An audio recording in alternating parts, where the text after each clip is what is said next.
All right, we're going to continue with our media availabilities here at Phoenix Raceway. We're now joined by Michael McDowell, driver of the number 34 Loves Travel Stops Ford. Michael, I know you guys have a campaign there at Front Row Motorsports that you wanted to talk a little bit about today.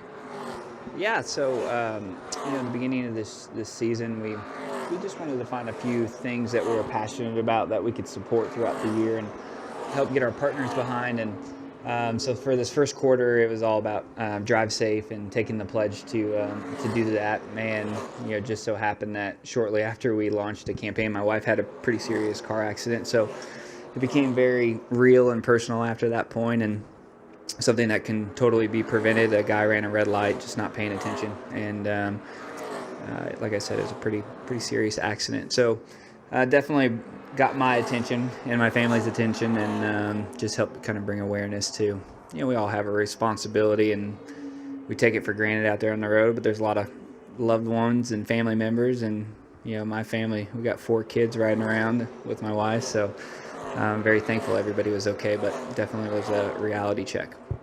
Awesome. We're glad everyone's okay. Thanks for sharing that. All right, we'll open up to questions for Michael. Please raise your hand. We'll start over here with Steve and then go to Wolfgang. Postman doesn't need a microphone. Exactly. Steve Post, MRN. Michael, new teammate this year. You had been with a similar veteran with David Reagan, it seemed like, for years and years. John Hunter Nemechek, talk a little bit about just his, what he brings to the table, some of the differences. There's a distinct, you're the senior man now. Just what has that been like with a rookie co-driver with your team? Yeah, so it's, it's really hard. I get asked that question a lot. It's really hard to put it into words because I just don't know yet. And I don't mean that negatively. John Hunter's a great kid, and his work ethic is great. He's done a good job in the race car, but as far as the dynamic of developing the team and where we go directionally, we're so new into the season, it's hard to tell what that'll look like. Our crews have worked together for quite some time. So as far as crew chiefs, engineers, all that goes, all the chemistry is really good. But there just hasn't been a whole lot to discuss yet. Now that we've got through Vegas and California, and this will be our first short track, that'll give us a better indication of what we feel like we need to be working on moving forward and all those things. So, so far so good. It's been, he's done a great job, and but it's hard to replace David Reagan too. He brings a lot to the table, and he's been a great teammate for years, and then also just knows the culture at Front Row. And I think it's hard. I think it's hard for a young guy coming into the sport, coming into the Cup Series. It's challenging. You guys see that with the rookies this year. I mean, they're doing a good job, but I mean, you can take standout guys that win lots of races and challenge for championships and start to look average in the Cup Series, and it's just a really tough transition. So I think he's done a good job, and I think he's in the rookie class, he's doing pretty good for where he's at, and he's just got to keep managing the races and keep just getting everything out of it, and so far he's done a good job. I'm going to go to Wolfgang in the back. How are you? Yes, thank you. I'm fine. I'm back in America. Nice. I have a question concerning the current weather situation. We have, at the moment, very heavy wind, and I would say maybe it's also blowing dust and sand on the racetrack. How is this a critical factor for qualifying and race, this heavy wind? Yeah, so here in the desert, obviously it's dusty, and you always sort of have a breeze going on. Today's probably stronger than normal, but the grandstands do a pretty good job of blocking all that. The biggest thing is when the track sits for a decent amount of time with no cars on it. Right now it's just pretty steady. There's ARCA cars running, surface stays clean, Xfinity will go out, then the Cup cars. But traditionally what happens here is when the track sits for an hour or two, that dirt kind of gets stuck on there, and those first few cars in qualifying really struggle. With qualifying being tomorrow, different schedule, I think that the circumstances would be a little bit different. But when you're on the racetrack itself, you can definitely feel the wind, in particular when it changes. But at these particular tracks, shorter tracks, New Hampshire, places like that, wind doesn't affect the balance a tremendous amount, especially with the way the grandstands are positioned. You're not getting hit in funny angles and things like that where you feel it at Daytona and Texas and Vegas and other places where the wind can really move the car around. Going to go to the far left. I believe Michael had a question. No, I didn't. Nope. Yeah, I'm sorry. I'm sorry. How you doing, Michael? Michael Knight from the Republic. I was just following up. Your wife is okay after that red light incident. Is that correct? Yeah, so she didn't have any broken bones or anything like that. She's still a little beat up. She's still sore. It's probably taken her a little bit longer to recovery than she thought, just because you have an accident like that and you feel fine, and then the adrenaline wears off, and the next day you're sore, and you figure, oh, this is kind of normal. But now we're a couple weeks later, and she's still pretty sore. So everything's going to be fine. But yeah, she's definitely still feeling the effects of it. Was her expedition a write-off? Yeah, total write-off. Yeah. So that part of it was fun. That's my first experience going through that. So we could talk all day about insurances and how that works. I have a lot of knowledge about that right now. So if you have any questions, let me know. I'm going to go to Pat right here. Pat Tickle, NASCAR.com. Not an insurance question. Great. We're a year removed from the throwdown. Are you able to laugh about that with Daniel yet, or like what's the status between the two of you guys? Yeah, I mean, I was able to laugh about it the next day. So Daniel and I have a great relationship. If anything, our relationship's better since then. I think that it's very easy to get sport and personal mix, because you live it and you're in it. But to me, I mean, that's part of being an athlete and being a driver. You're high intensity and adrenaline's going, and so it's just kind of a part of it. But yeah. Going to go in the far left corner. Devin Henry, Sports 360 AZ. For clarity's sake first, have you had your wife and your children out here around where you've grown up before?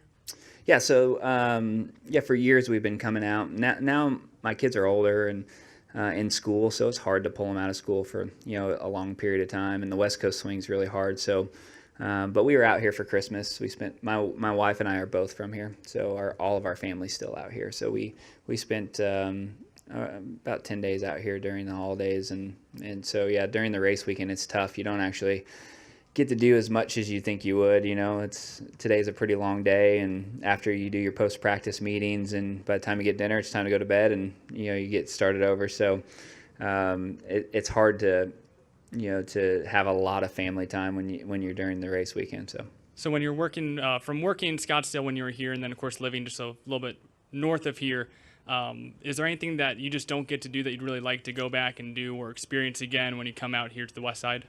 Yeah, so I love karting. It's what I grew up doing, and I grew up at the kart track in North Phoenix at PKRA. I mean, I was there at least every other day.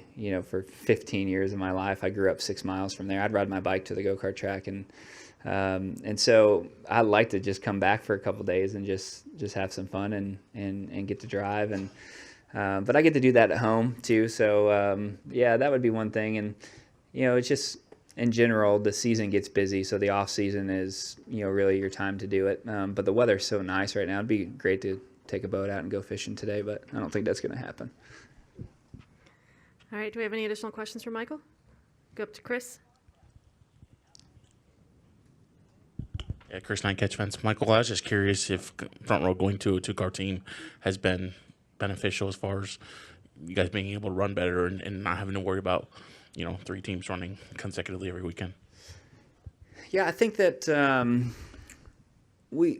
yes and no. So I think that one thing I know for sure, we were able to, obviously when you have 3 cars, you have some extra people, right? And so in the off season, we were able to combine some teams and pull from here and there and mix things up a little bit. And I feel really good about what we did personnel wise. I think that this West Coast swing is challenging no matter what, especially for, I won't call us a small team, but medium level teams.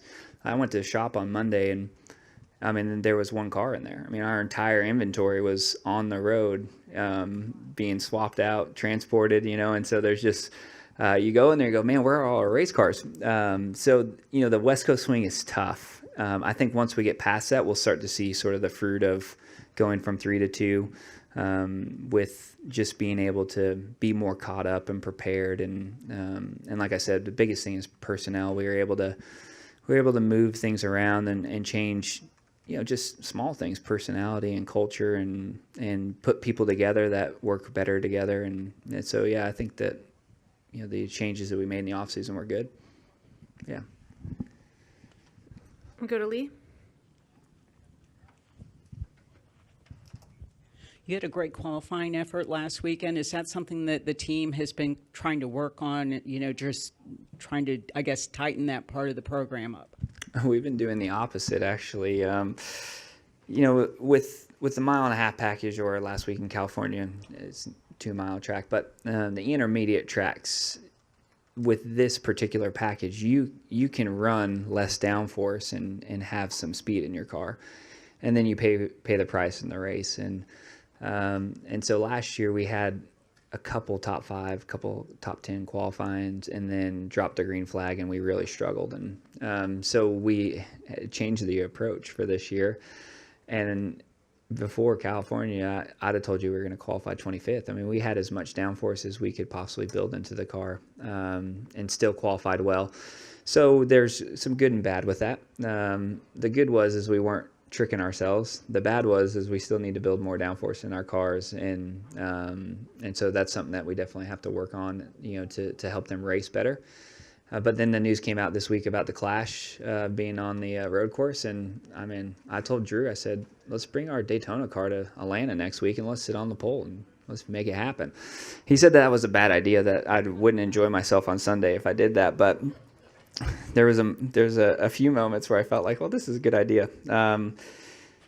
But humor aside, there will be a weekend where we're gonna go for it, because I think it's, one, a cool event. 2 is I have the most laps out of anybody that's in the Cup Series in Daytona on the road course, and I would love to be able to be in the Clash and do that. So yeah, I think you'll see us pull out all the stops and try to get one. Yeah. Go back up to Bob. Bob's the guy that always gets me in trouble. He gets me to say something I should say at some point. Hopefully, well, this not should be time. somewhat easy, I think, because you talked about Bob Packers, Fox Sports. Can you run this package on the road course at Daytona? Can you run 750 horsepower? You think, is there enough if you use the backstretch chicane? Yeah, for sure. Yeah, I think that. Yeah, I haven't even thought about that. Right, what they're going to do as far as that package goes. Have they talked about that? They just said it's going to be this car. And right now, would be this package. Right. I assume somebody's going to have to go out there and figure out how fast you would be at 750 horsepower there, and if you can. I think you'd be okay. Yeah, I think that turn 6 coming on the banking would probably be about a 45 miles an hour corner for our cars.